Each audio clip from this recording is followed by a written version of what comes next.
Muito bem, boa noite. Uma só ou mais de uma? Boas noites. Melhor, né? Diz que é erro de português falar boa noite. O certo mesmo seria boas noites. Eu quando li isso lá, eu caí para trás. Não sabia disso não. Hein? Melhor, né? Saudações, gente. Sejam bem-vindos. Tenham todos uma boa estada por aqui. Que as suas expectativas possam ser minimamente realizadas. Considerando que quem comparece a atividades espíritas de estudo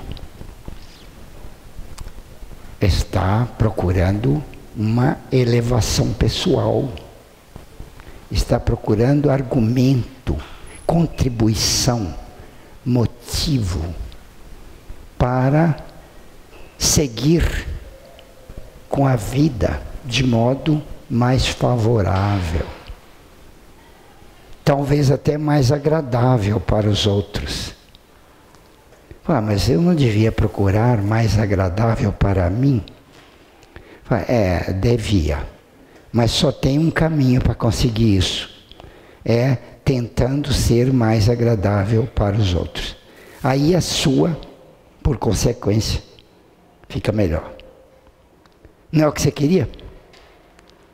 Então, o caminho, só tem um caminho. Ninguém vai ao Pai a não ser por mim. Quem disse isso? Jesus. Não tem outro caminho. Agora, mim é o quê? Ninguém vai ao Pai senão por mim. Eu sou o caminho. O que é esse mim? Esse mim é o Evangelho. Porque ele não veio para falar, gente, cheguei aqui, tá? Fica olhando aí. Ele não falou isso. Eu vim para vos trazer a lei do amor. Foi para isso que ele veio. Então esta lei do amor é o mim. Não é? É a mensagem dele que é o caminho. E ninguém vai ao Pai. Quando fala em ir ao Pai, sabe o que a gente pensa? Ir para o céu. Lá de lá das nuvens, assim. Vou lá para o céu, um lugar maravilhoso. Eu deito numa nuvem e eu deito nela assim, e ela não tem massa. Ela me segura sem eu estar encostado em nada. É como se eu estivesse deitado no ar. Aí eu cubro assim com uma outra nuvem. E ela se adapta ao meu corpo. E aí eu fico feliz. Isso que é o céu. Daí um pouquinho você cansa de ficar deitado e fala assim, acho que eu vou levantar e ligar a TV para ver se eu acho um filme lá, um cowboy lá, uma novela. Fala, não tem aqui não, só tem nuvem. Aqui é o céu. Fala, que gelada.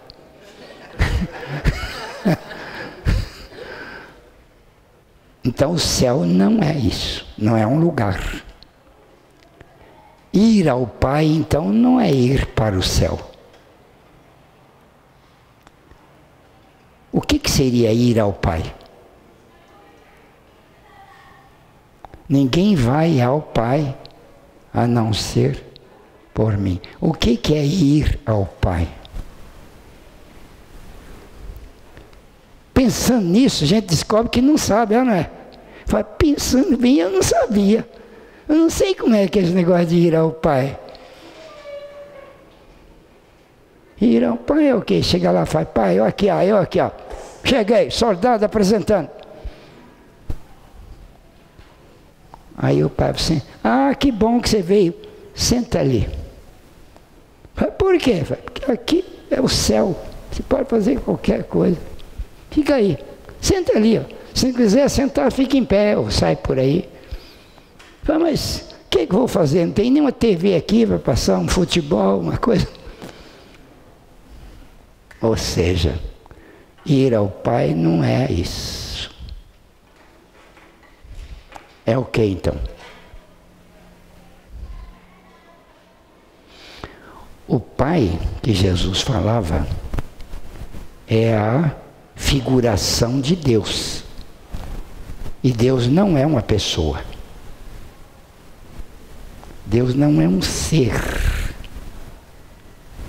Porque se fosse um ser, ele era limitado, tinha forma, né? Deus não é isso. Deus não tem forma. Deus não é um ser. É o quê? Bom, a melhor interpretação de Deus que nós temos hoje, aqui na Terra, a melhor. Porque sempre houve uma porção de ideia sobre Deus. Deus é uma pedra grande com chifre assim de boi e tal. Então representa lá um boi com a pedra, uma cabeça. Aqueles cabeça de pedra lá, acho que era Deus, lembra da antiguidade? Antigamente Deus era aquilo. Mas naquela época o homem era tão pobre que ele não sabia imaginar Deus de outro jeito. Mas com o crescimento de Deus, do homem, ele foi tendo ideia melhor do que seria Deus. Ah, Deus é um sujeito jovem, muito bonito. Zeus, Odin. Cada cultura arrumou um nome, né? E desenhou uma figura. Isto era a concepção humana de Deus. Melhor que uma pedra, né? Aí uma outra civilização mais adiantada assim, Deus não pode ser um homem. Por que não é uma mulher? Tá bom, Diana, Afrodite, Eleusis. Os gregos andaram criando uma porção de deusas.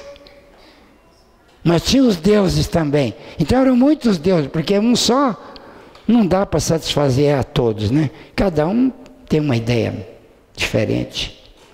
Então muitos deuses, porque tem todo mundo. Aí, os muitos deuses se desentendiam. Os próprios deuses gregos lá, da mitologia, se arrebentavam um contra o outro lá. Vinham cá na terra, possuíam as mulheres bonitas, e elas tinham um filho, metade Deus, metade homem, metade ser humano. Hércules. Né? Essa turma aí. Meu Deus. Tudo é ideia do homem sobre Deus. Deus nunca foi nada disso. Mas eles pensavam que era. E pronto, e ficavam usando aquilo para se atenderem. Porque é o homem que cria a ideia de Deus.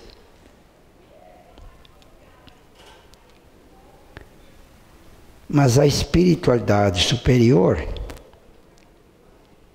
sempre socorreu, amparou o homem indiretamente, invisivelmente, de modo que intuía na cabeça dos homens ideias que caíam vagas na cabeça, e o indivíduo então criava uma imagem, uma ideia. Embora a espiritualidade sugerisse coisa melhor, o homem captava só aquilo que ele conseguia.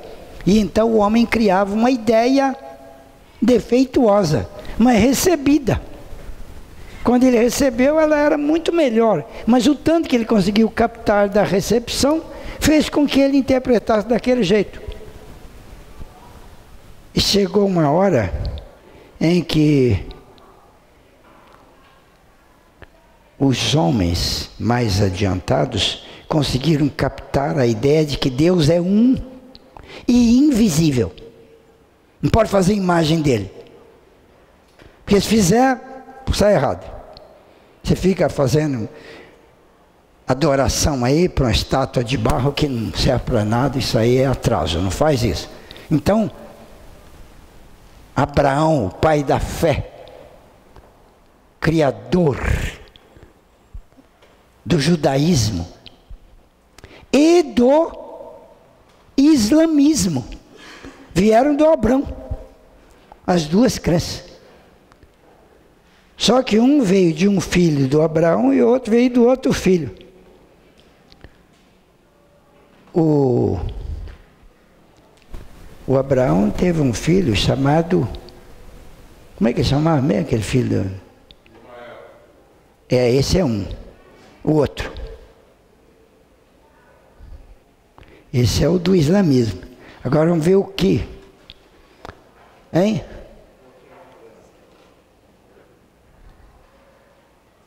Tinha um nome aquele cara, não tinha? Nunca viram falar nele, não? Um que o Abraão foi sacrificar. Hein? Ele pensou que Deus mandou ele matar o filho. Como é que chamava aquele filho dele? Hein? Escutei. Isaac. Isaac. É isso aí. Isaac. E esse Isaac é que teve um outro filho chamado Jacó. E é o Jacó que criou a ideia. Bom, Jacó desenvolveu, mas o Abraão recebeu a ideia de que Deus era um e invisível. Recebeu assim, ele conseguiu captar esta inspiração, porque todo mundo era inspirado, mas ninguém captava. O que adianta eu falar para você uma coisa muito bonita aqui no seu ouvido e você não entende direito aquilo, ou até que entende e vai repetir, mas na hora que você for repetir, você não lembra do jeito que eu falei e vai falar do seu jeito. E geralmente quem faz isso, o jeito da gente é muito pior do que o jeito do outro que falou com a gente. Quem dá o recado recebe o recado certinho, mas na hora que ele transmite, não é igual. É pior um pouco, né? Então, o Isaac, a linha do Isaac, tal, Jacó, e o Jacó,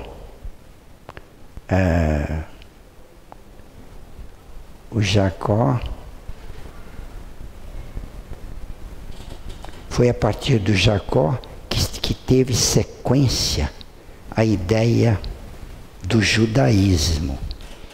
Mas o Jacó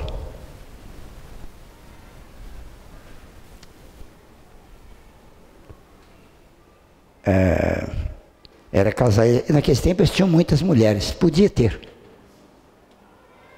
Era a lei deles lá. Até hoje ainda tem muitas, né? Não é lei, mas você tem assim mesmo. Mas, só que hoje em dia, a mulherada está vingando. Tem mulher de muitos homens. Isso é chamado de progresso da civilização. As mulheres estão se igualando. Ou seja, estão piorando. Enquanto o homem era errado sozinho, a mulher era legal, né? Quando ela danou a querer ser igual, começou a copiar os defeitos. Mas voltando lá, tinha uma outra mulher além da esposa que tinha um nome. Ninguém lembra o nome dela, não? Agar. Agar. Que beleza. Agar. Agar, diz que era uma mulher muito bonita, mais jovem do que a outra lá, né?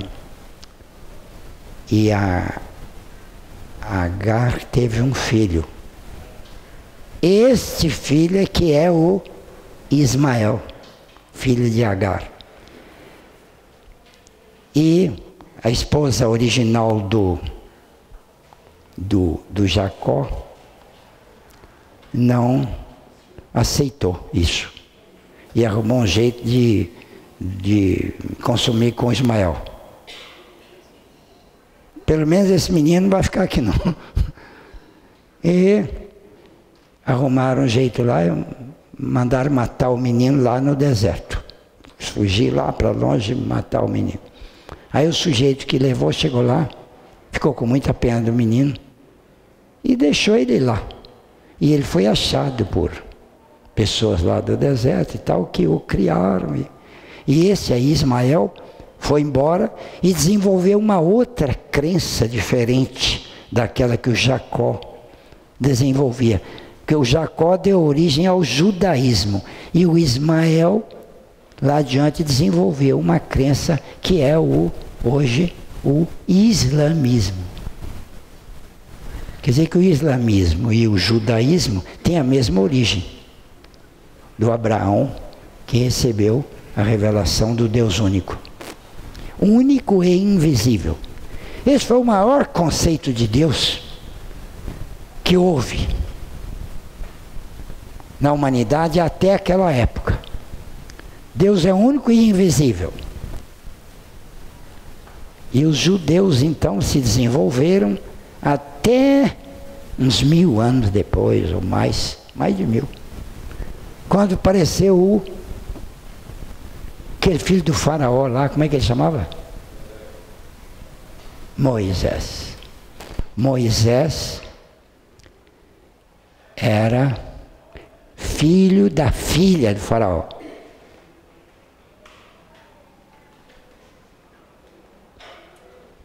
Não, ele não era filho da filha, não. Ele foi criado como filha, mas ele era judeu que desceu do rio, bebezinho, numa cestinha, porque eles iam matar todas as crianças lá, e a mãe dele botou ele numa cestinha, botou ele rio abaixo e falou assim, bom, pelo menos ele é capaz de ter uma chance aí para baixo, porque aqui ele vai morrer. E ele então foi achado pela filha do faraó, que o criou como filho e tal, e ele... Bom, essa história aí todo mundo sabe. Mas eu estou falando do Moisés, porque o Moisés era um sujeito culto, filho, né, criado lá na corte do Egito, então ele era muito esclarecido, muito estudado. E ele então, quando ele foi dirigir o povo judeu que ele tirou do Egito, vocês assistiram os 10 Mandamentos, aquele filme, né? Ele tirando o povo do Egito e tal, levando e tal. E ele ficou dirigindo o povo. E ele escreveu leis, regras de convívio para o povo ali no deserto. E essas regras todas compuseram esses livros da Bíblia. Pega uma Bíblia qualquer lá, tem 39 livros lá na Bíblia, velhos, do Velho Testamento. 39. Esses 39 livros da Bíblia, que receberam o nome de Torá. Torá. A Torá tinha 2 livros principais. Um chamava Lei e outro chamava Profetas. Então a Lei e os Profetas eram 2 livros. Os 2 juntos compunham o Torá, que são os livros dos judeus até hoje. Eles só mexem com esses livros. E o Moisés é que escreveu esses livros todos. Juntou os escritos anteriores dos profetas e tal. E ele é que elaborou esses livros da Bíblia. Parece que o Moisés só escreveu 5 daqueles livros. Os outros foram livros que foram juntados ao conjunto dos livros de Moisés para formar o Torá, que compõe o Velho Testamento. E o conceito de Deus que tem nesse livro, admitido pelo Moisés, é o Deus dos judeus até hoje. Era um Deus, Jeová, era um Deus bravo, tocava fogo no deserto, qualquer coisinha, e punia a iniquidade dos pais nos filhos até a 7ª geração. Pecou aqui, o seu filho vai pagar até o 7º descendente lá embaixo. Vai pagar tudo o seu pecado aí. Esse era o Deus do Moisés. Olha bem que era um sujeito. Imaginando como é que Deus era. Deus não é nada disso que os homens falam. Mas os homens têm que falar alguma coisa, porque eles pensam que Deus, sendo bom, deve ser desse jeito. Então, cada época compõe o Deus segundo a concepção daquelas pessoas que dirigem. Então toda religião que surge tem uma série de interpretações sobre a divindade, que é imaginada por alguém, é um sujeito.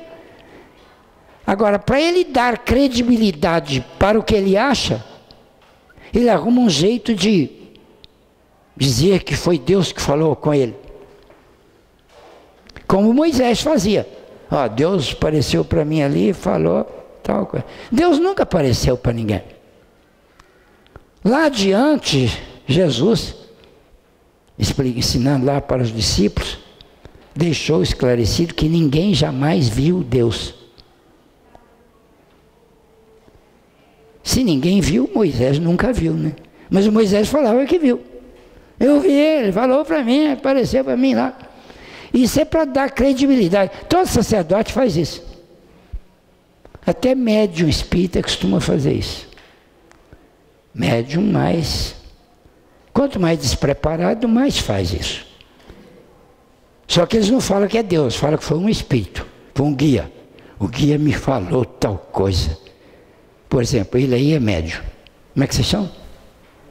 Valdir. Valdir é médium. Por exemplo, estou inventando. Valdir é médium. E é meu colega aqui, nós estamos discutindo onde é que nós vamos botar uma mesa aqui. Aí eu falo, Valdir, talvez convenha botar a mesa aqui assim, ó. Aí o Valdir fala assim, não, acho que deve ser melhor aqui, ó. Aí eu falo, não, Valdir, é aqui. Ele fala, não, é aqui e tal. Então nós ficamos naquele impasse, porque eu acho uma coisa, ele acha outra, mas ele é médium. Aí ele fala assim, tem um espírito aqui que está me falando que é para pôr a mesa ali. Aí eu falo, bom, se é o espírito, então vamos botar a mesa lá. Aí o Valdir ganha a parada. Está cheio de médico que faz isso. Que eu já vi, muitos. Isso é ruim porque quebra a credulidade das pessoas nos médiuns. Agora, porque alguns médiuns fazem isso, não quer dizer que toda captação mediúnica que o sujeito faz é contaminada com a vontade do sujeito lá. Nem toda. Então, porque há homens maus, nem por isso devemos descrer dos homens bons. Mas tem homem mau. Eu sei, vamos admitir, tem sim. Não quer dizer que todos são maus. Tem uns que são bons. Mas eu não acredito mais em ninguém. Então você comete um erro grave. Porque tem uns que são bons. Se você vai achar que todo mundo é mau porque você conhece um monte de gente ruim, você vai acabar punindo os bons como maus. Aí é erro seu. Voltando ao ponto. O Deus lá do Moisés era um ser. Jeová, supremo, lá, único. Bravo. Vingador. Tinha umas leis pesadas que o Moisés fez e disse que era de Deus. E aqueles 10 mandamentos lá? Aquilo lá foram mandamentos mediúnicos. Aqueles mandamentos são válidos até hoje. Pode ver. A essência dos mandamentos, dos 10, é uma essência altamente digna, cheia de ética. Tudo que está escrito lá naqueles 10 mandamentos é bom. Então eis aí a mediunidade do Moisés captando coisa boa. Mas constantemente o Moisés captava coisa má.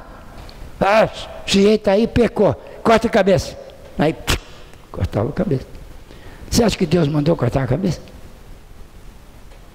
Mas Moisés disse que Deus falou. Tem uma do Moisés que é doída e que ele falou que foi Deus. Fez com ele. Quando Moisés, guiando aquele povo, chegou lá no destino, na terra de Canaã, chegou lá. Aí Moisés chamou Josué, que era o general, o comandante do exército. Porque nessa altura eles tinham um exército, eles tinham uma civilização organizada, né? Exército e tal, para defender. E falou: Josué, ó, investiga lá como é que é esse povo aí. Porque eles descobriram a terra de Canaã, que, segundo eles, Deus prometeu para eles. Quando eles chegaram lá, a terra era habitada por umas pessoas que moravam lá. Um povo. Mas os judeus não quiseram saber. Falaram assim: essa terra é nossa. Josué, investiga aí como é que é, quais são os exércitos deles, nós vamos invadir lá. Vai lá, descobre como é que é. Aí o Josué mandou soldados disfarçados. Tem até hoje, né? A gente assiste filme aí de espião. O cara vai disfarçado. Mandou uns batedores, uns espiões lá, investigar o povo. Aí eles chegaram lá, tal, disfarçadinho, tal. E estudaram o povo e voltaram. E assim, esse povo aí é pacífico, eles nem têm exército. É trabalhador, é um pessoal agricultor, trabalham muito, são bem-sucedidos, estão progredindo muito, estão indo muito bem. Povo pacífico, povo bom. Até um pessoal muito bonito. Tem muita moça bonita lá, muita mulher bonita. Tem algumas feias, mas deixa pra lá, né? Mas a maioria é um pessoal legal. Aí o Moisés, o Josué contou para o Moisés. Aí Moisés disse: ó, vou perguntar para Deus como é que faz. Aí, ele, Moisés, é que sabia como é que fazia. Mas ele não tomou a decisão, para não ficar com a culpa. Falou que foi Deus que falou para ele. Disse: ó, Deus falou para mim que nós podemos tomar, que essa terra é nossa. Bota os exércitos lá. Está na Bíblia isso. Na Bíblia aí, no Velho Testamento. Olha lá para você ver. É uma das coisas que eu acho. É uma prova terrível, que é o Josué, que é o Moisés, não é Deus. Deus não faria isso. Sabe o que Deus falou para Moisés? Diz Moisés: ó, vai lá com o exército, mata todo mundo, velhos, mulheres, velhas, as feias principalmente, mata tudo. Agora, se tiver alguma mulher mais idosa, bonita, preserva. E as bonitas todas, jovens, todas essas escapam. Agora, homens todos, velhos, jovens, tudo, criança, morre tudo. Só deixa as mulheres. Nós sabemos o que fazer com elas. Tem muito soldado nosso aqui e tal, está precisando de mulher. Olha só, Deus falou isso. Aí o exército foi lá e fez e voltou. E falou: ó, nós matamos direitinho a terra, agora é nossa. Morreram 25 mil pessoas naquele dia. Está na Bíblia. E naquele dia morreram 25 mil pessoas. Que Deus mandou para tomar a terra dos outros. Sabe esse pessoal sem terra que invade terra dos outros? Eu não gosto desse pessoal até hoje. Por causa disso. Invadir a terra dos outros não pode. Você não pode invadir a propriedade dos outros. Você tem uma casa lá que você comprou com grande trabalho. Sacrifício, pagou, está pagando ainda, melhorou a casa e mora lá, é sua. Aí chega o pessoal pobre lá e invade lá e mata os homens todos e deixa as mulheres jovens. E os outros morrem tudo, criança tudo. E fica a casa para eles. Não pode. É imoral, não é? Altamente imoral. Então, Deus faria um negócio desse? Deus, a suprema bondade do universo. Então foi Moisés, né? Mas os crentes lá acreditam nessas coisas aí. Tudo que está escrito lá que Deus fez, eles aceitam.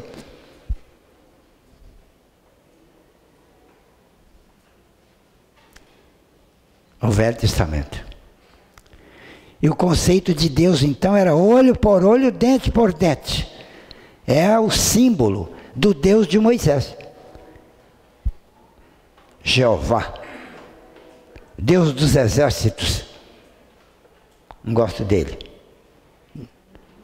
Não simpatizo com ele, nem de jeito. Se Deus é aquilo, eu sou ateu. Todo mundo é, né? Quem que não é ateu com um Deus desse?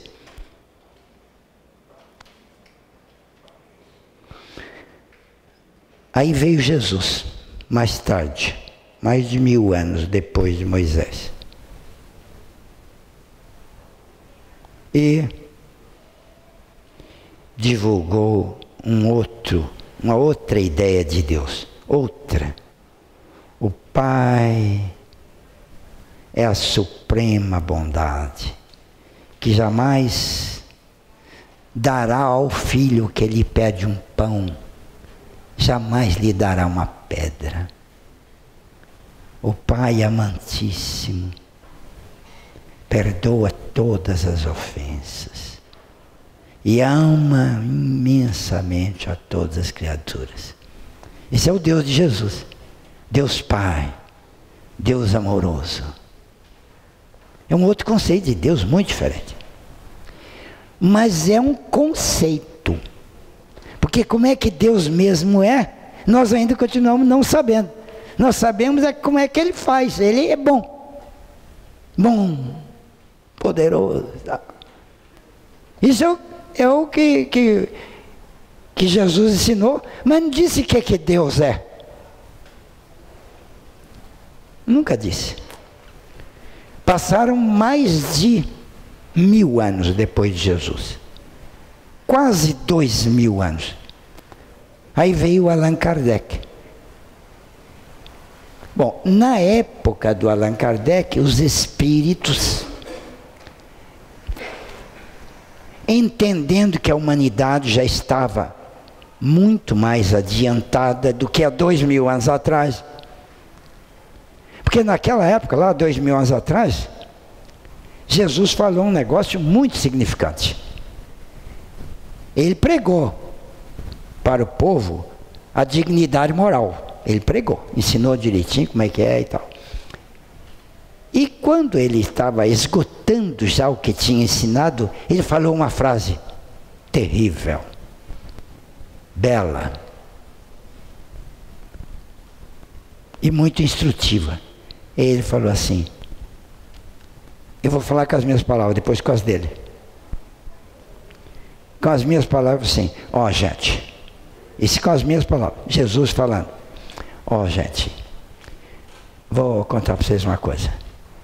Eu tenho divulgado para vocês aí uma opção de coisa nova, né? Mas não é isso que eu falei, não é quase nada. Ainda tem muita coisa para falar que eu não estou falando. Ah, senhor, por que o senhor não está falando? Então fala. Ele assim, eu até que poderia falar, mas não adianta eu passar uma mensagem que vocês não estão em condições ainda de absorver. Então eu não vou contar por causa disso. Agora, daqui a um tempo bom, daqui a um bom tempo, quando a humanidade estiver mais madura, mais esclarecida, aí eu falo. Ah, senhor, o senhor vai voltar? Assim, bom, é o seguinte, eu falo não quer dizer que eu venha pessoalmente. Eu mandarei alguém para falar. E aí eles falarão as outras coisas todas que eu podia falar agora, mas não falo porque o pessoal não está assim exatamente em condições de absorver, de entender. Mas quando eu mandar é porque o pessoal já está em condições. Aí, esse outro que eu vou mandar, um outro consolador, eu consolo, né? Mas eu mandarei um outro para consolar. Será o outro consolador. Ele, o consolador, que eu mandar, esse vai contar tudo que eu tinha para contar e não contei. Ele vai contar tudo. E outra coisa, Ele nunca vai deixar vocês, nunca mais deixa. Aí Ele vai ficar com vocês para sempre. E a revelação ficará contínua. Vai ser um negócio legal demais. Aí todo mundo assim. Então agora com as palavras de Jesus. São João capítulo 14, versículo 16 a 28. Evangelho de João. Agora estáis tristes, porque eu vos disse que vou para meu Pai. De fato, o pessoal estava, ele falou que ia partir. Aí, Senhor, não vai não, o Senhor vai nos deixar. Tá?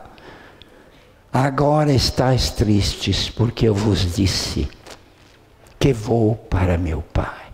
Eu vou sim, mas não vos deixarei órfãos. Mais tarde eu vos enviarei um outro Consolador. Ainda tenho muitas coisas para vos dizer, mas não as posso revelar agora. Quando eu vos mandar o outro Consolador, Ele revelará tudo aquilo que por agora não vos posso adiantar. E Ele vos ensinará todas as coisas. Ele vos conduzirá para a verdade. E Ele ficará convosco para sempre. Capítulo 14, versículo 28. Ele ficará convosco para sempre. Então Jesus prometeu mandar alguém indiscutivelmente dele, que era o outro Consolador, que revelará as coisas do Evangelho. Pois bem, isso nunca aconteceu até 1800, quase 2000 anos depois de Jesus, 1848, 49, a data que o Espiritismo tem como sendo da primeira revelação espiritual objetiva, foi 1849, nos Estados Unidos, com as irmãs Fox. Você já deve ter ouvido falar isso. Duas meninas, duas moças da família Fox. Elas eram médios e começaram a captar. Bom, a história delas é um outro negócio. Então ali que começou. E aquilo teve uma revolução, porque o pessoal foi pesquisar e tal, e acabaram descobrindo que tinha mesmo uma revelação ali. E quando conseguiram comunicar com a tal da revelação, o sujeito que respondeu lá assim: eu sou uma pessoa que já viveu aí. Eu vivi aí junto com vocês, eu sou um espírito. Não morri não. Bom, historicamente, esta é a comunicação inicial que deu partida a um conjunto mundial de acontecimentos desse tipo. Pessoas recebendo comunicações. Interessante que lá nos Estados Unidos, os americanos mesmo, não aceitam esse negócio de comunicação de espírito até hoje. Já tem 100 e tantos anos, né? De 1800, bom, vamos botar 1850. Até 2000 são 150 anos, né? 151 anos, que foi 1849. Mais 18. Então, 51 com 18, 69. Não é? Então tem 169 anos que esta revelação começou e se espalhou e progrediu e aperfeiçoou e especializou E os americanos não aceitam nada até hoje. De modo que a revelação não progrediu lá nos Estados Unidos. Mas progrediu na Europa. A partir daquela data lá, começou a palpitar na Europa, para tudo quanto é lugar, pessoas na família, assim, uma pessoa começava a falar mediunicamente, dizendo que eram os espíritos, e todo mundo recebendo comunicação, e a Igreja Católica combatendo, falando, não, o espírito não, é capeta, é o capeta que está falando aí e tal. Só que as pessoas mais esclarecidas, investigando, começaram a duvidar do capeta.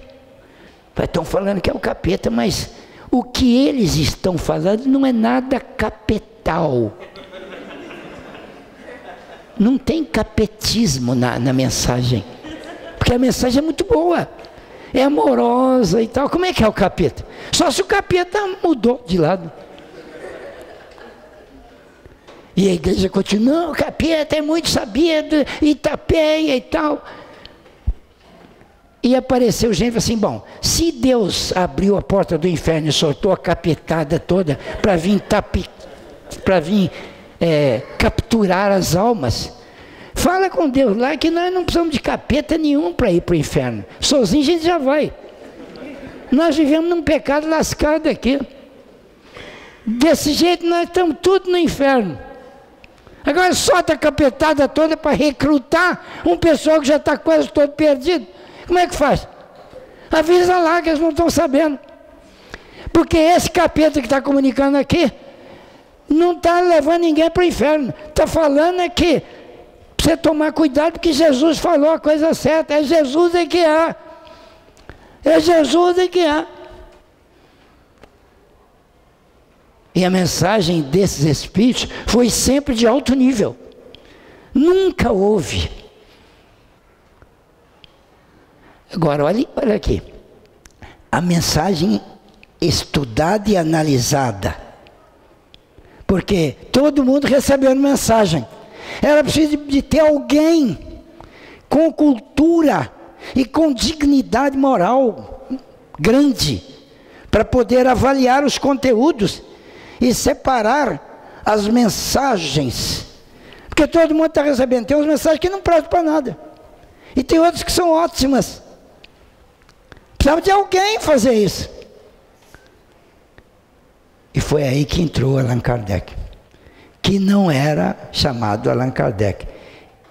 Ele chamava Hippolyte Léon Denisard Rivail. Falando na língua francesa, né? Hippolyte Léon Denisard Rivail. Se você tiver que falar o nome dele, tem que ser desse jeito. Se você quiser falar só um nome, fala Hippolyte. Hippolyte. Ele era um senhor, já de uns 50 anos, que foi procurado por vários estudiosos que estavam pesquisando essas mensagens, que lá em Paris o negócio estava pegando fogo, na França, na Itália, na Alemanha, na Rússia, na Inglaterra, o mundo inteiro estava fervendo de mensagem, de espíritos. E os espíritos, na hora que o Hippolyte foi convidado a examinar que eram aquelas mensagens, e ele era um homem muito culto, esse Hippolyte, muito culto, falava 7 idiomas, tinha uma cultura pedagógica imensa, era esclarecido, tinha vários conhecimentos, autor de livros de gramática da língua francesa, de literatura, de matemática. Era um sujeito extraordinário e muito correto. E tinha um livreiro lá, um editor chamado senhor Didier, que andava muito entusiasmado com as mensagens e veio convidar o Hippolyte para ir lá. E falou com ele assim: Hippolyte, você precisa ir lá ver. Eu vou mostrar para você que tem umas mesinhas lá, que na hora dos fenômenos, na mesinha salta, pula para cima e escreve. Aí o Allan Kardec ironizou. O Hippolyte ironizou. Falou assim, olha, o dia que alguém me provar que uma mesa tem boca para falar e cérebro para pensar, aí eu vou acreditar nesse negócio aí que você está falando. Fora disso, meu amigo, não me faça perder tempo com esse tipo de assunto. Eu não vou com você lá, não. Eu disse, não, peraí, rapaz, não, eu falei aqui, não é assim não, não é assim não. Quer dizer, tem umas pancadas lá, nós arrumamos um código para comunicar, porque é outra dimensão, é outro, eles não estão aqui nesse mundo, estão aí no outro mundo. E de lá para cá não é fácil comunicar. Se fosse, eles já tinham comunicado a vida toda. Agora é que está podendo através de gente, de pessoas aí. Agora, nós não temos competência para analisar, você que tem.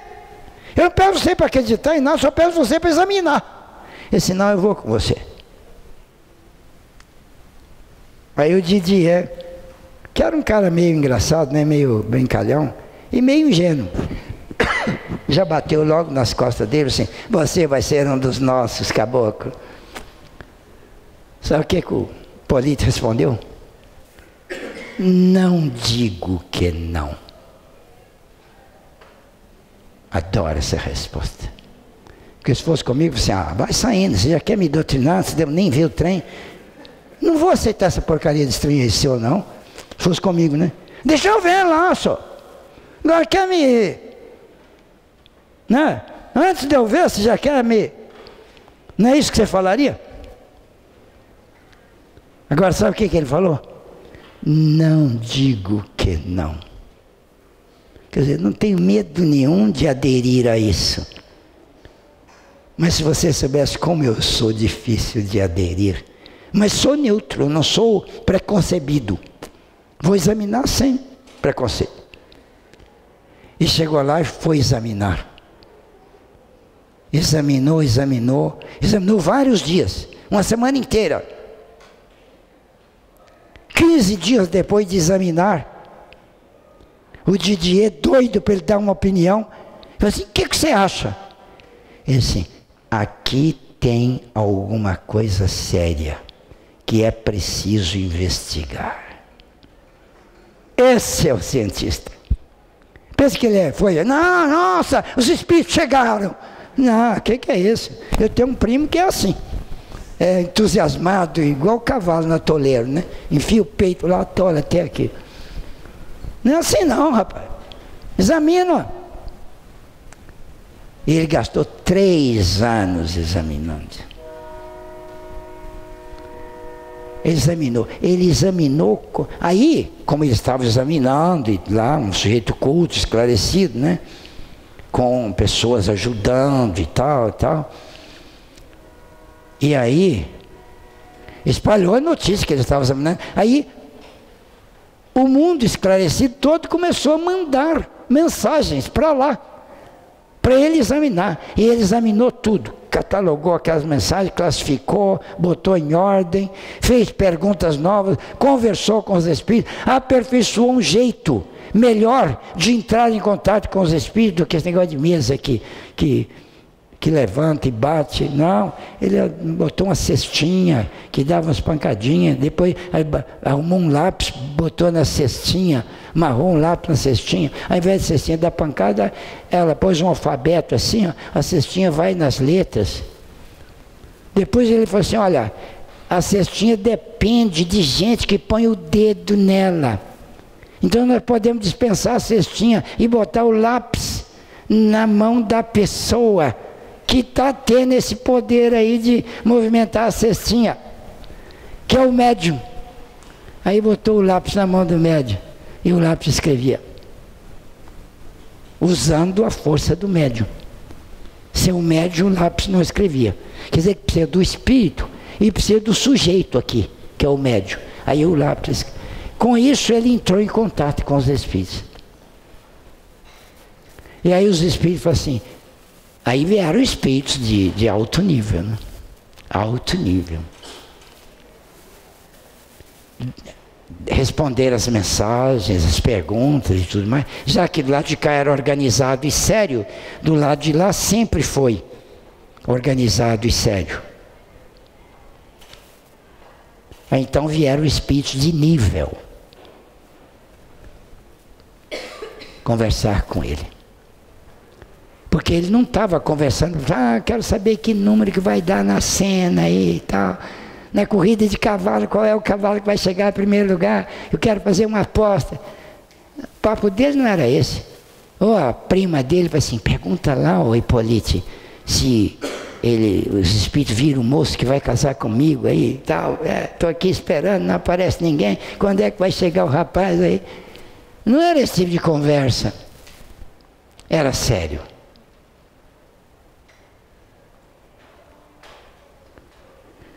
Aí ele fez perguntas.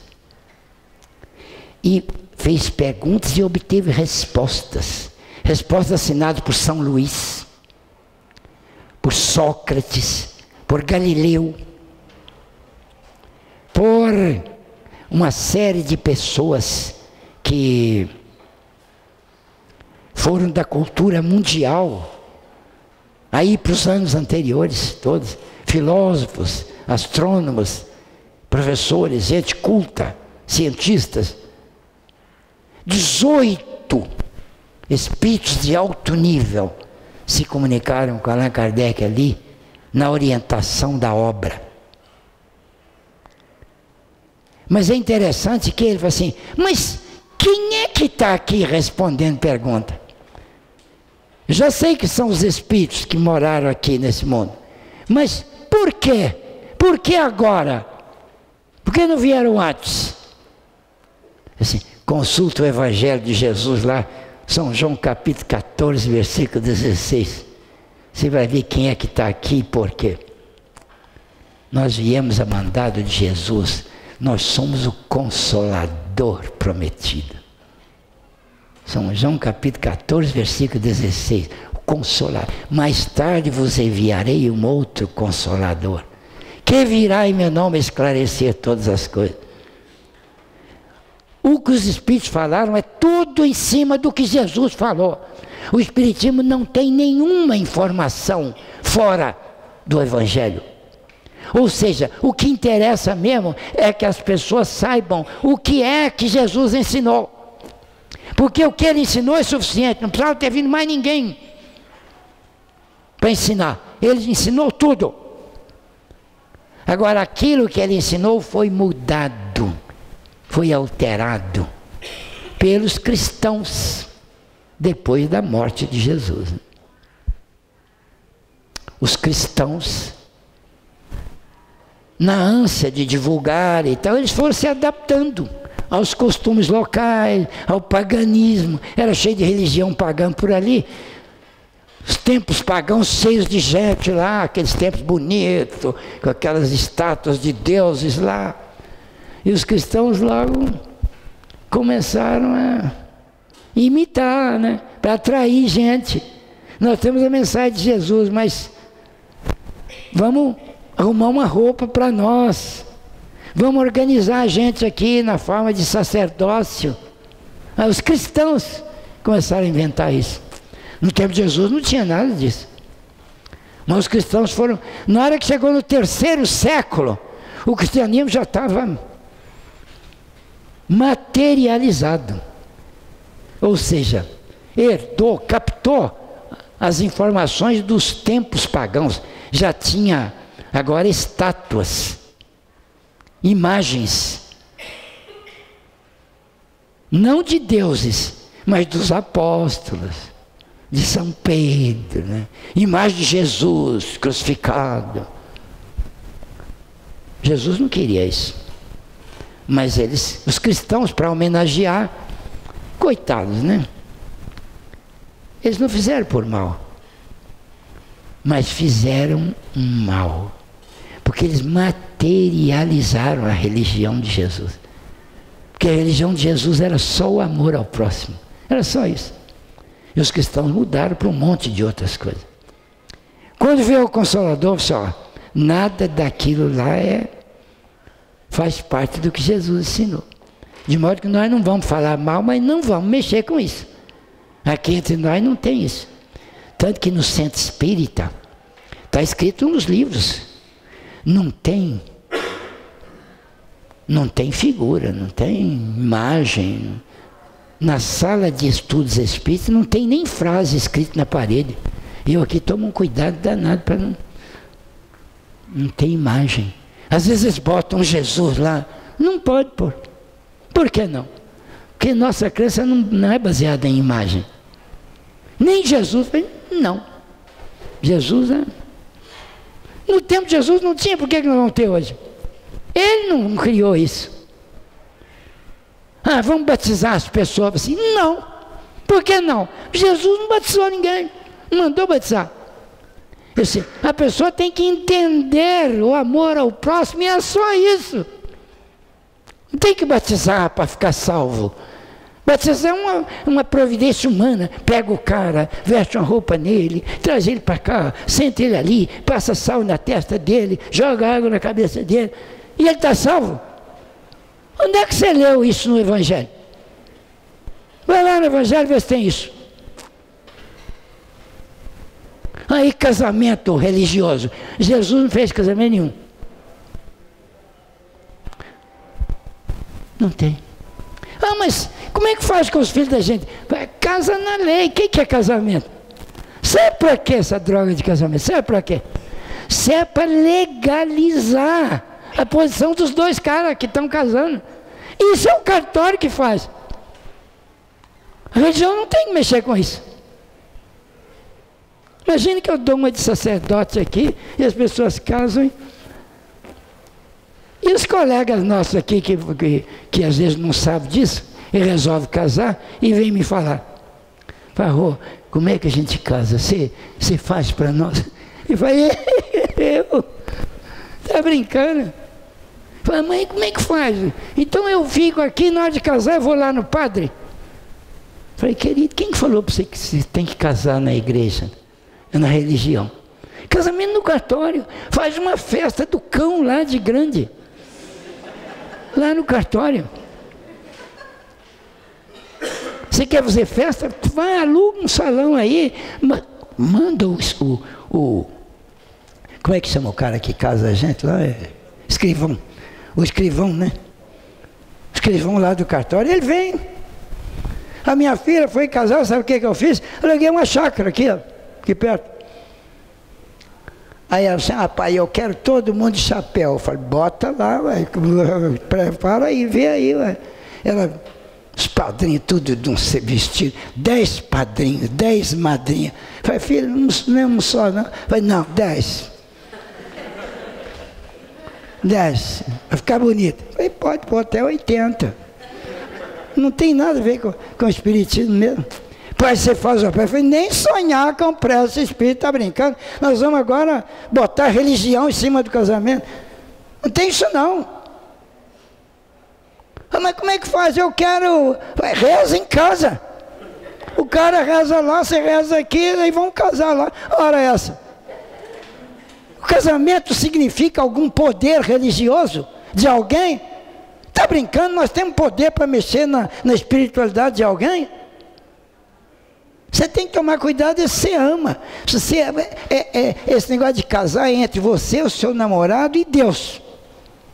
É os três só ali. Conversa com Deus lá, fala para ele que vocês dois vão casar e pronto.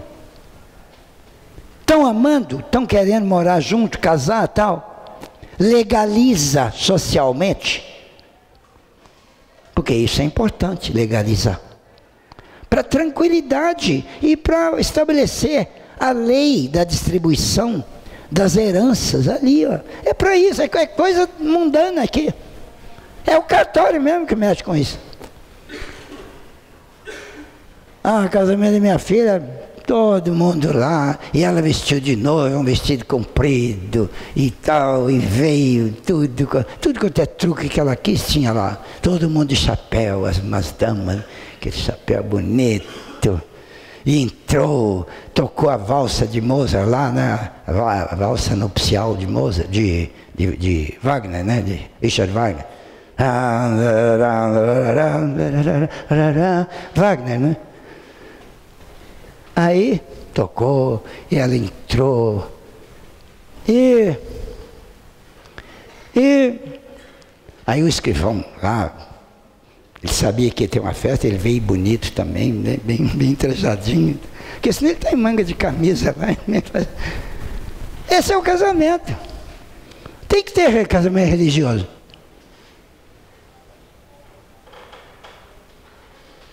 Eu até conheço um caso, lá na minha terra, uma moça católica,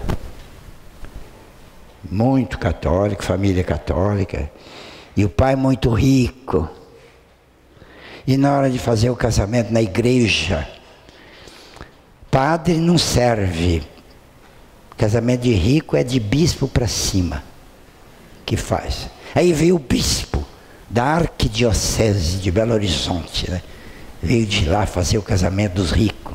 Aí o bispo veio, trouxe mais 2 subbispos, lá não sei como é que eles chamam,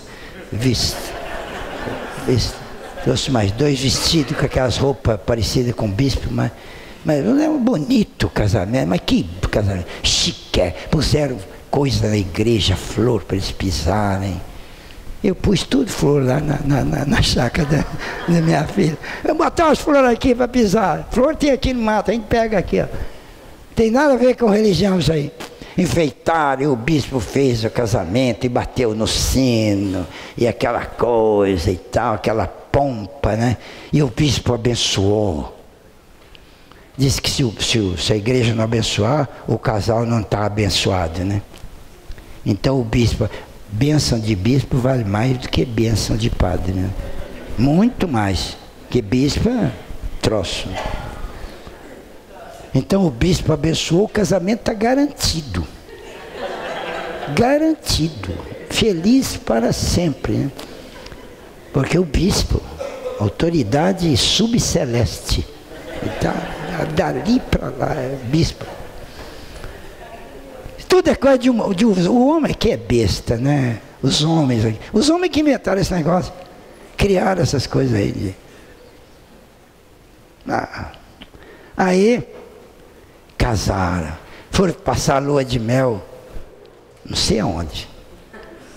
Foram para Belo Horizonte primeiro, depois não sei para onde, para o Rio de Janeiro, viajar e tal, né? Uma semana depois de que eles viajaram, a moça telefonou lá de Belo Horizonte, apavorada, que o rapaz tinha fugido com a joia dela toda, o dinheiro todo que eles levaram, ele fugiu com tudo. E agora, para separar dela, ele queria mais 500 mil, um trem assim, sabe? Quer dizer, foi um golpe, foi uma vigarice, abençoado pelo bispo. Como é que o bispo não soube? O bispo é culpado, a bênção dele não valeu nada. Quer dizer, desde quando tem uma pessoa lá abençoando e o casal está abençoado? Você vai casar com a sua mulher lá, se alguém abençoar, rapaz, não tem garantia nenhuma. A bênção que pode ter, ou é verdadeira ou é falsa. Para ser verdadeira não precisa ninguém saber, é você e ela que sabe. É o amor ali, ó. Se tiver isso, sinceridade, a bênção divina está lá. É você e ela e Deus. Esse que é o casamento religioso. Agora o social não, o social é lá no clube, né? Lá onde você quiser, um salão. Por isso que não tem casamento espírita. Na hora que o pessoal fala, Rodrigo, você não faz o nosso assim, ó, eu nem vou lá no dia que você casar. Porque se eu estiver lá, alguém pode imaginar que eu estou lá para fazer alguma coisa lá. Mas nem uma prece, assim, nem nesse dia não vou fazer prece, nem na minha casa. É um dia que vai ficar sem prece. O dia que você casar, você me avisa que eu não vou nem rezar aquele dia. Imagina rezar para você. Alguém vai imaginar que eu estou rezando, porque eu estou lá no centro, faço umas palestrinhas idiotas lá, e agora alguém pensa que eu presto. Ora essa, rapaz. Quem sou eu para... Se eu tiver algum valor, não é porque eu estou lá no centro, não, é por causa da minha vida aí, igualzinho você. Você tem valor por causa da sua vida, não por causa do dinheiro que você tem no banco, ou porque você é amigo do prefeito, amigo do presidente.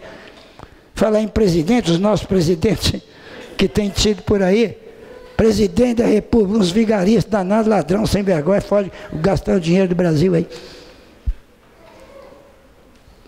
O negócio é dentro do ser humano, é a dignidade está aqui dentro.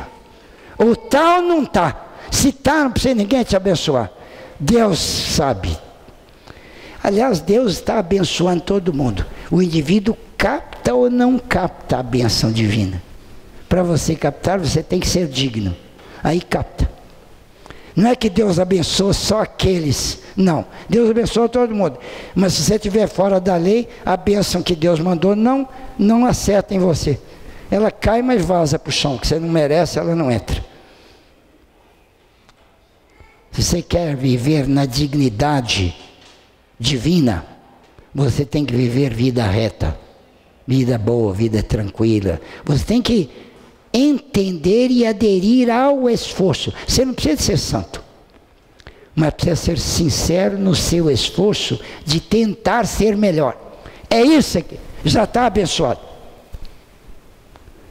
É para dizer a verdade, essa bênção que você vai ganhar aí não vale quase nada. Porque você tem que continuar fazendo esforço. Aí vale. Quer dizer que o que incomoda mesmo é o seu esforço na dignidade. Que é o que os Espíritos falaram desde o começo. Quando eu li isso no Espiritismo, eu falei, descobri onde é que eu vou agora. Eu não era religioso mesmo. Nunca aceitei essas crenças aí dos vigários. Nunca. E fiquei meio ateu, né? Porque o Deus que eles me apresentavam era ruim também, não gostava muito dele. Então eu era quase ateu, só não era ateu inteiro de medo. Vai que ele tem um poderzinho lá e me pega depois porque eu não gosto dele. Então eu não falava, de medo, mas não gostava dele. Quando eu vi o Deus apresentado pelo Espiritismo, falei, nossa, esse é o cara que eu gosto. Esse aí é o cara. Mas eu lido com ele assim, ele é o cara, amigão meu. Que ele gosta de todo mundo, né? Agora eu é que não conhecia, falei, oh meu Deus, que bom saber que você é isso aí, é esse legal aí. Que bom saber. Aí eu gosto dele. Por causa das leis, né? Porque o que ele fez. Então eu não gosto de Deus porque eu tenho medo dele, não. Hoje eu não tenho medo nenhum de Deus. Eu só gosto dele porque ele é legal. Se não fosse legal, eu não gostava, não. Ele te pega, fala, bom, se me obrigar a gostar dele, senão ele me pega, aí eu vou gostar. Mas é falso. Ele sabe que é de medo. Não é de verdade. Então daí para frente eu fiquei espírita. O Espiritismo não precisa saber que eu sou espírita. Uma das coisas interessantes do Espiritismo é que o Espiritismo não está interessado em que você seja espírita. Os espíritas, dirigentes, por exemplo, de centro, não estão interessados em que vocês sejam espíritas. Eu não divulgo o Espiritismo para vocês serem espíritas. O que interessa mesmo é que vocês compreendam a mensagem do amor e sejam mais voltados ao amor. Porque é isso que é importante. Que é isso que Jesus ensinou. E que é isso que o Espiritismo ensina. Se você é ou não espírita, não importa. Assim como se você é ou não ateu, Deus não liga. Você não acredita em mim não, meu filho? Eu falei, não. Mas você é correto. Assim, sou porque não é por causa do senhor, não. Eu sou correto porque eu acredito na correção e na lisura e na compaixão e no amor e tudo mais. Não tem nada a ver com o senhor. Assim, meus parabéns. É isso mesmo que eu queria que você fizesse. Acreditar em mim ou não é irrelevante. Pensa que eu estou aqui doido para você gostar de mim. É por isso que eu não aprecio muito aquele negócio que os mandamentos da lei de Deus é, primeiro, amarás a Deus acima de tudo e depois ao próximo. Não gosto disso. Por quê? porque dá a impressão que se eu não amar Deus, Ele não vai gostar de mim. Quer dizer que eu tenho que pagar para Ele alguma coisa primeiro. Não é isso que eu penso que Deus é. Daí a definição de Deus que os Espíritos deram para Kardec. Que definição! Deus é a inteligência suprema do universo, causa primária de todas as coisas. Olha, Deus é um conceito, Deus é a inteligência, mas é uma pessoa ou não? O que for é inteligente. Porque ninguém sabe o que Deus é. Sabemos que Ele tem as propriedades da inteligência suprema, da bondade suprema, sabedoria suprema, poder supremo, tudo supremo, para o lado do bem.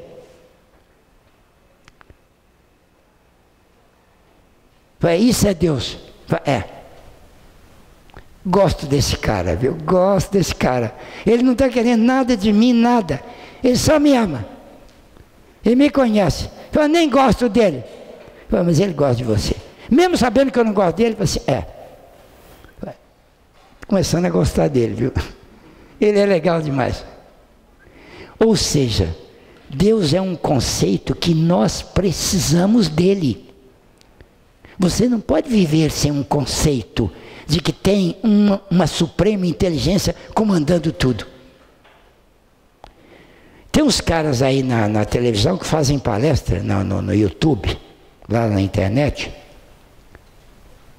3 caras lá que são ateus. O Karnal, o Cortella e o Pondé. Hein? Cortella não é ateu, não? Cortella? Ele disse que é. Bom, ele não precisa ser não, mas vamos supor que fosse. Eu gosto muito desses 3 caras. Eles são ateus. Mas são legais, eles falam só coisa boa. O Karnal, então, é um ateu declarado, né? Karnal. E o Cortella dá aula na PUC, na Pontifícia Universidade Católica. Se ele falar que é ateu lá, ele perde o emprego.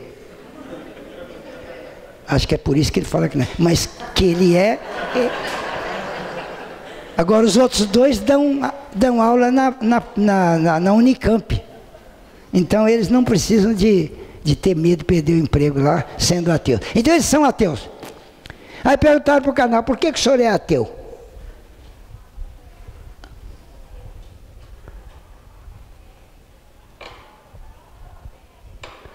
Espera aí, quem falou isso não foi o Karnal, não, foi o Cortella.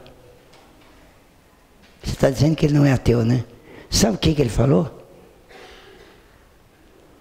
Eu não acredito em Deus. Escutei ele falando isso na TV.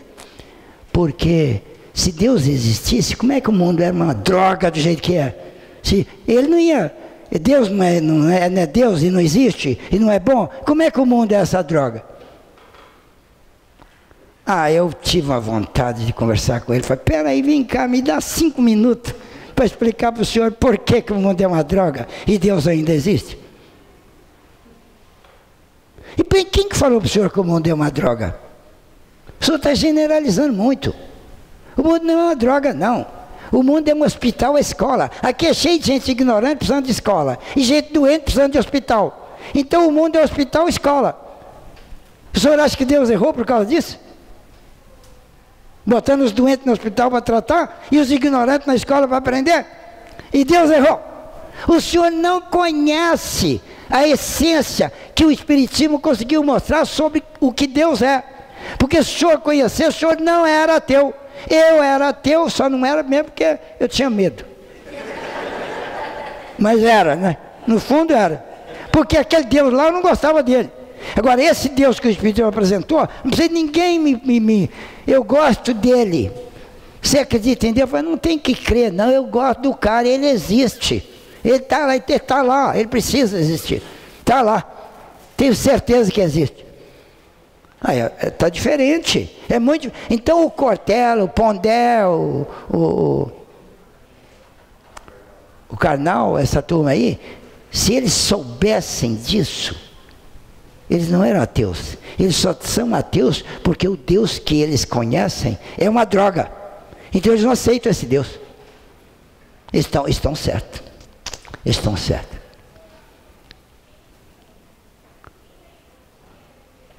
Quem que você falou que não é ateu? O Cortella ou o Pondé?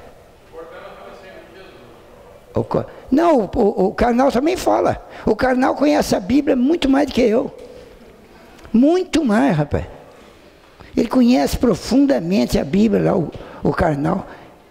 Conhece as religiões, fala do cristianismo, cita os apóstolos, cita os evangelhos, cita Jesus. E é ateu.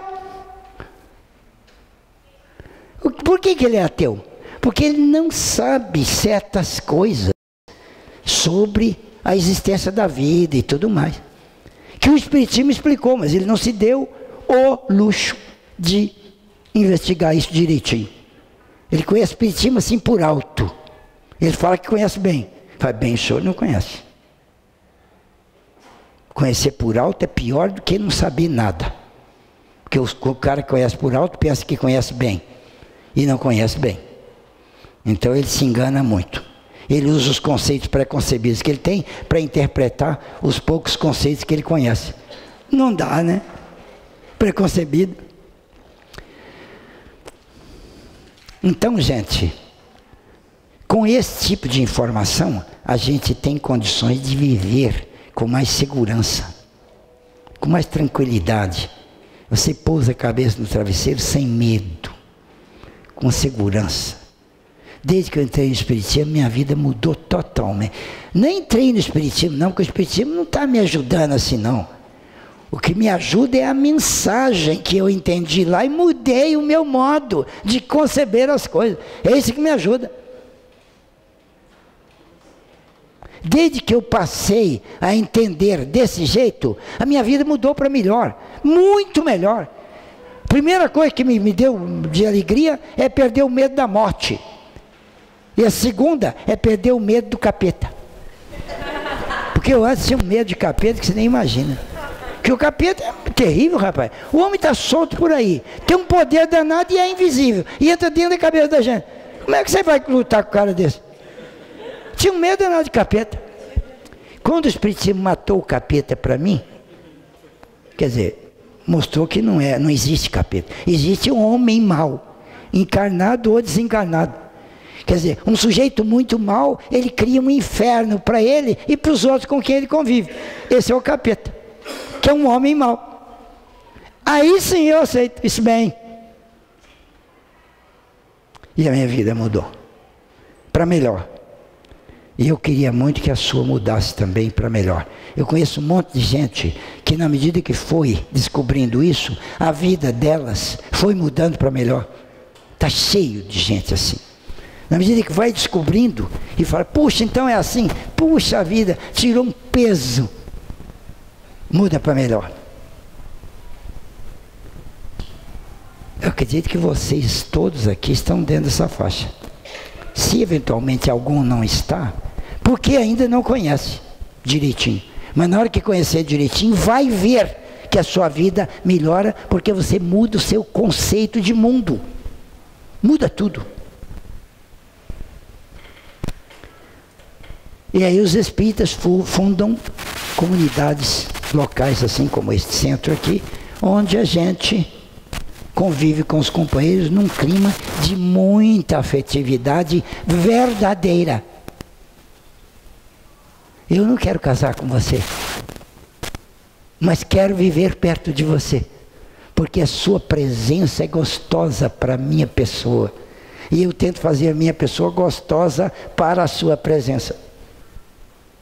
E aí a gente passa a ter uma segurança uns com os outros, e é muito gostoso viver numa comunidade de gente que gosta da gente, e a gente gosta das pessoas. Isso faz a afetividade que campeia muito no movimento espírita. Era essa a mensagem que eu tinha hoje aqui para vocês. Mas a verdade não era essa não, sabe? Era aquela ali, ó. Essa aqui, ó. Essa daqui escapou. Mas era essa aqui, ó. Era o episódio da coragem. Eu vou fazer na semana que vem, que é a 5ª semana. Eu vou fazer isso aqui.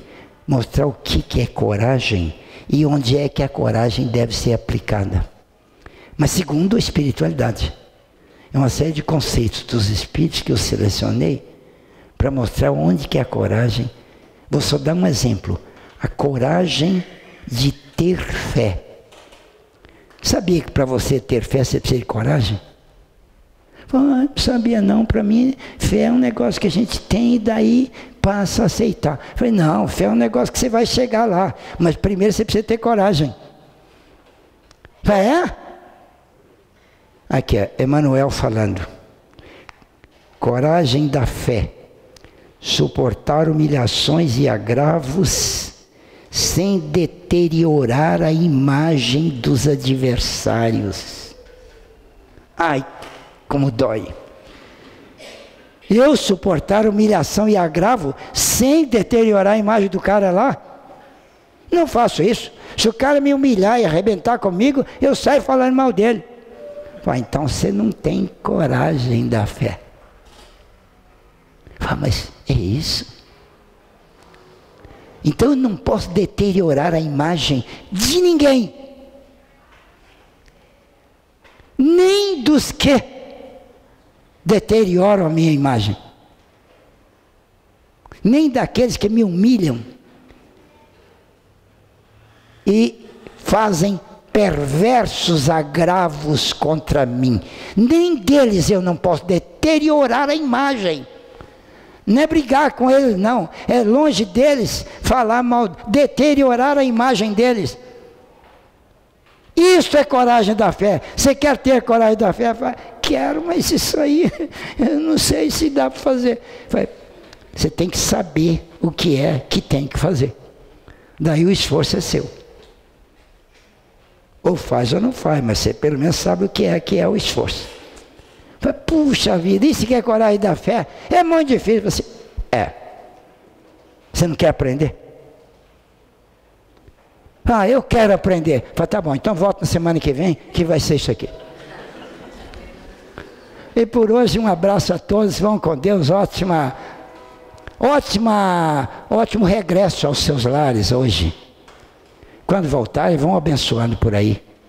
Se alguém der uma fechada no seu carro, coragem da fé, abençoa o cara. Porque aí você fica melhor pessoa. Foi para isso que você nasceu. Espero que vocês aproveitem muito essa existência.